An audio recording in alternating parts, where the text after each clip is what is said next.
Matapos ang 5 taong pag-aaral, irerekomenda na ng Land Transportation Franchising and Regulatory Board sa Kongreso na gawin ng pampublikong transportasyon ang motorcycle taxi. May report si Joseph Moro. Mas mura na, mas mabilis pa raw ang biyahe sa mga motorcycle taxi kumpara sa ibang pampublikong transportasyon. Mas convenient po kasi sobrang traffic ngayon eh. Pag naghahabol ng oras, kailangan yung mas parang efficient so magmamotor ka. Pero hindi lamang commuters ang nakikinabang dito.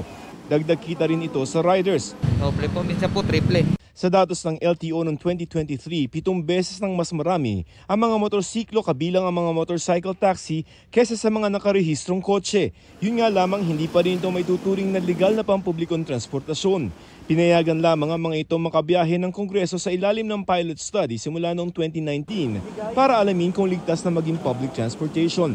Tapos na ang LTFRB sa pag-aaral sa Metro Manila, Metro Cebu at Cagayan de Oro City. Sa datos ng 3 transport network companies o TNC na kasama sa pag-aaral, 68,000 ang mga nakarehistrong motor sa kanila. Tinatayang 370,000 ang sumasakay na pasahero araw-araw. It's a stopgap measure only because there is a limitation in our public transport system. May mga gap. So to fill in this gap, this MC taxi is here. Pero inirekomenda na ng LTFRB sa Kongreso na gawin ng pampublikong transportasyon ang mga motor. Ang pag-aaral na yan ang isusumite sa Kongreso para sa ginagawang batas para gawing legal na ang mga motor bilang pampublikong transportasyon.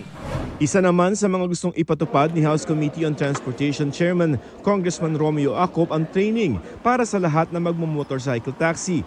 Dapat bago ka maging mapasama doon sa motorcycle taxi o motorcycle for hire, dapat may formal training ka. Nasa second reading ang Kamara para sa binubuong Motorcycles for Hire Bill na magtatakda ng guidelines. Nasa Committee on Public Transportation naman ang bersyon ng Senado ng panukalang batas. Hati naman ang opinyon ng publiko sa pagdaragdag ng motorcycle taxi sa kalsada. Samantala, simula June 4, ipatutupad na ang ikalawang bugso ng dagdag singil sa toll sa open system ng North Luzon Expressway. Pero may mga exempted dito ayon sa TRB. Mga delivery vehicles sa mga pagkain, mga food, nagdadala ng agricultural products and goods.